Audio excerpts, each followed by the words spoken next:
ओम नमः शिवाय। तो प्रिय भगतजनों, कुछ लोग हमें कहते हैं कि गुरुजी, हमने हर तरह से मेहनत कर ली, हर तरह से ईमानदारी से अपना काम कर लिया, फिर भी हम बिल्कुल हमें कोई पूछता ही नहीं है, जैसे हमारी कोई औकात ना हो। लोग हमें कुत्ते जितने भी हमारी औकात नहीं समझते हैं। न तो घर वाले हमारी बात सुनते हैं, न ही बाहर हमारी कोई बात सुनता है।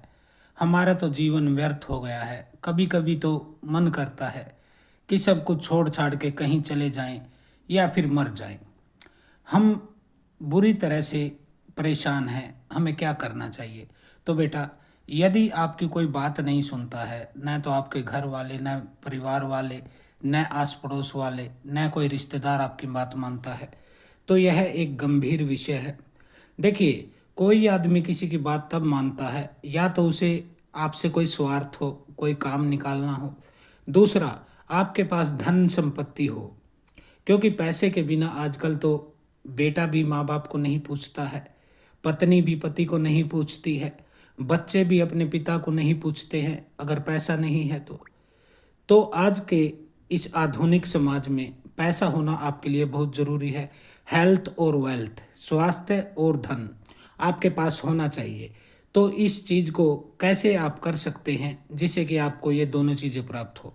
तो देखिए, अगर आप चाहते हैं कि हर कोई आपकी बात माने, तो इसके लिए आपका आज्ञा चक्कर जागृत होना चाहिए, आपका ओरा मजबूत होना चाहिए और आपके भीतर एक शक्ति होनी चाहिए जिससे कि लोग आपकी बात माने। आपके अंदर नेतृत्व का गुण होना चाहिए। तो उसके लिए आप क्या कर सकते हैं? उसके लिए आप एक काम कीजिए, आप एक दीपक की व्यवस्था कीजिए। दीपक आप तेल का भी जला सकते हैं, घी का भी जला सकते हैं। उसको आप अपने सामने रखिए। पहले तो आप एक आसन बिठा के, कोई कपड़ा बिछा के उसके ऊपर बैठ जाइए आलती पालती मार के, और फिर सामने उस दीपक को रख लीजिए। दीपक की ऊंचाई इतनी होनी चाहिए कि आपकी आंखों के बिल्कुल सीध में हो, न तो ऊपर न नीचे।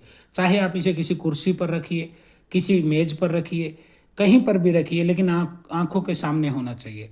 इससे 3 फुट की दूरी पर आपको बैठ जाना है और 5 मिनट रोज इस दीपक की तरफ एकटक देखना है। इससे क्या होगा, आपके आज्ञा चक्कर को ताकत मिलेगी, बल मिलेगा। आपकी आंखों के भीतर ऐसी शक्ति आ जाएगी कि लोग आपकी बात सुनेंगे और मानेंगे भी।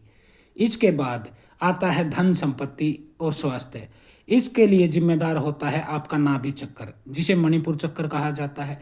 उसको जागृत करने के लिए आपको क्या करना है? आपको दिन में 2 बार 21-21 बार श्वास लेने हैं गहरे। पूरा श्वास आप खींचिए नाभि से नीचे तक और थोड़ी देर रोकिए और फिर क्रीम बोलते हुए इसको छोड़ना है। क्रीम।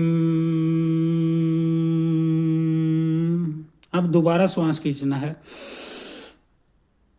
थोड़ी देर रोकना है और क्रीम बोलते हुए इसको बाहर छोड़ देना है। क्रीम। तो 21 बार सुबह और 21 बार शाम को आपको करना है। ये आपको टोटल 1.25 महीना यानी कि 41 दिन तक करना है। 41 दिन तक ये 2 काम यदि आप कर देते हैं तो दुनिया को तो छोड़िए, हर कोई आपका दीवाना हो जाएगा। आप जिसको जो बोलेंगे वो पूरा विश्वास भी करेगा, आपकी बात को मानेगा भी, और आपके घर में जो है वेल्थ भी बढ़ेगी, यानी कि संपत्ति यानी कि धन भी आपका बढ़ेगा। आपके 2 चक्कर ये जागृत हो गए तो आज के लिए इतना ही।